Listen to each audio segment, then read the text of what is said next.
अभी की जो लेटेस्ट न्यूज़ आ रही है वो है बिग बॉस से। हालांकि बिग बॉस में मैं तो इतना इंटरेस्ट नहीं ले रही हूँ, लेकिन आप में से बहुत से लोग ऐसे होंगे जो बिग बॉस में इंटरेस्ट ले रहे होंगे। इस हफ्ते की नॉमिनेशन हो चुकी है, यानी कि एक शख्स हो चुका है घर से बाहर। और ये काफ़ी ज़्यादा शॉकिंग है कि कौन हुआ है घर से बाहर, बताऊंगी मैं अभी। लेकिन उससे पहले जिक्र करते हैं कि कौन कौन नॉमिनेट था। दरअसल घर में एक टास्क हुआ था एक एरिया में एक मेंढक को रखा गया था। एक शख्स को आना था, एक कैंडिडेट को, उसको मेंढक को किस करना था। और एक जो कैंडिडेट है उसको बुलाना था। जो कैंडिडेट आता है वो दो नॉमिनेशन करता है। तो इस तरीके से एक टास्क हुआ। अब उस टास्क के दौरान में घर में से 4 लोग नॉमिनेट हुए। अनुराग, ऐश्वर्या, नील और अंकिता, ये लोग नॉमिनेट हुए। अब इन नॉमिनेशन में से जो जिसका जाने का ज़्यादा बाहर लग रहा था वो लग रहा था नील, क्योंकि नील का गेम इनके मुकाबले कम था।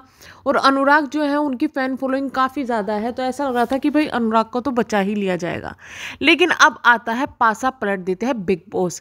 नॉमिनेशन कुछ अलग तरीके से होता है। घर वालों के हाथ में पावर दी जाती है कि आप नॉमिनेट कर सकते हैं किसी घर वालों को। शायद उनको बॉटम 2 दिए गए थे, जिसमें ऐश्वर्या और अनुराग थे।